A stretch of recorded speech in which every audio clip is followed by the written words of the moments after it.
Okay, so we've been doing this for a little while now, Hmm. and grief is a big subject. It covers a lot of real estate for different people. But one of the things that I was thinking about when I was going through a list of possible short subjects to talk about this week was, I don't know what the right word is, but the repetitive nature, the fact that we keep coming back to these same things, the validation, the support, the honesty, feeling your feelings, staying safe. And it's like, well, okay, how many different ways can we talk about these things? Hmm. Yeah. And I think that's exactly what experiencing and supporting someone in grief looks like, right? So you're taking the angle of speaking from your personal experience, and you're both talking about your experience now, 10, almost 10 years later, as well as reflecting back Hmm. to closer when your wife died. And I'm really responding as I would as a grief therapist in the world, Hmm. trying to support people, which is a lot of validation, normalization that yes, this happens for a lot of people, but there is no script, so it might not be happening for you. Hmm. A little psychoeducation about like, why do we know that this happens, right? There's a lot of evidence for things, and some tips about how to cope and get through these hard times. But I think right there is the point. It's a journey. You have to go on this journey. So there is nothing, I think, magical or a shortcut that we're going to be able to offer to people that, cuts that journey short for them. Right. And the value of, I guess there's, for me personally, there's both a comfort and a frustration in returning to this same stuff over and over again. It's great to know on the one hand that, okay, this is normal. I'm going to feel my feelings. I'm going to make sure that I'm, of course, safe, but also that I have support. And revisiting something, there's a familiarity, like, oh, this has happened to me before. Okay, I've been triggered by a song, or I've been to a place that evokes memories, and I've been here, and I know that I'm going to be okay. Like, that's comforting. And at the Hmm. same time, you're like, okay, well, we've done this already. Why do Hmm. we have to do it again? So Hmm. why do we have to do it again? Yeah. Well, because when you're navigating anything new, learning something new, you don't just do it the first time and feel like you excel at it, right? Hmm. When you're learning a new concept, you often have to be repetitive, right? The whole point of studying.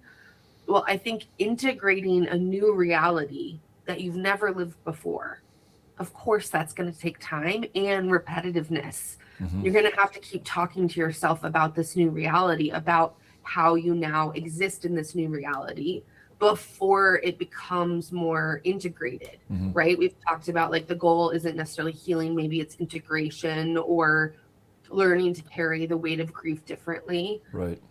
That takes practice, just like a lot of things or most things take practice and repetition.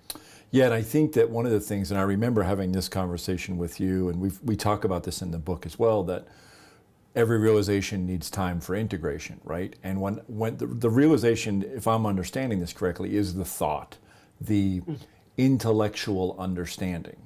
But the Mm-hmm. integration, which is a word you've used a couple of times now, is something else. What is the integration? I think it's the ability to move through day to day life in a way that you carry your experiences. So, your grief in this case that we're talking about, without it feeling like it's completely disrupting or Mm. ruling the way that you're moving through your world, Okay. right? I would say ultimately integration is that.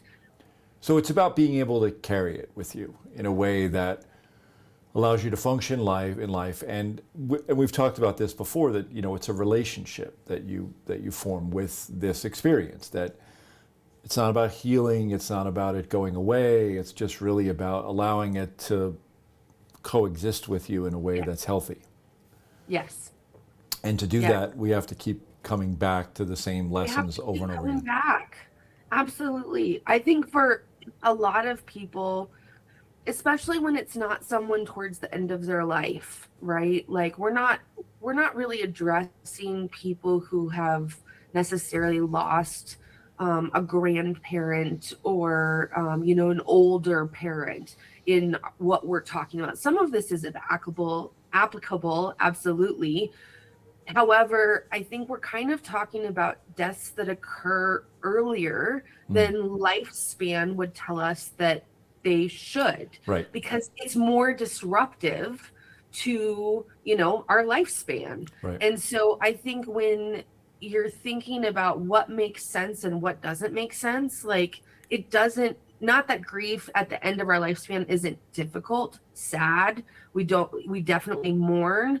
We have to adjust, and there's an expectation of us living to about a certain age, and then we're no longer here. Mm, And I think when we're trying to earlier in life make sense of something, I mean, you have to keep going over and over and over. They're really gone. Wow, they're really gone. right, Even just that one small piece right. in the grief experience has to be repetitive. So Yeah. why wouldn't everything else have to be repetitive, Yeah, no, it just reminds me that there's still places and things that'll come up that I haven't experienced yet since Veronica died, even though it's been 10 years. Like I might Right. drive somewhere that I haven't been, and the last time I was there, I was with her. And of Yep. course, 10 years out, I've processed a lot. So Hmm. I approach things differently now, and I have different skills and tools. But the other thing that what you said brings up for me is there's a word we use a lot in the English language that might be helpful to remember the the meaning of, and it's the word upset. Like it's upsetting, meaning that this thing was set, our life was a certain way, and then Hmm. this death upset our life. Upsetting sounds like such a minimalizing word. Like, oh, I'm upset about something. That's not really a big deal, but that's literally what's happened. We had a thing that was set and the expectation was set, and then this death came and it's upset everything. It's made a mess of it. And Yes. then we have to reorganize based on the reality that that's left us with. Yes. Yes. Yeah. And that takes time and repetition to do so.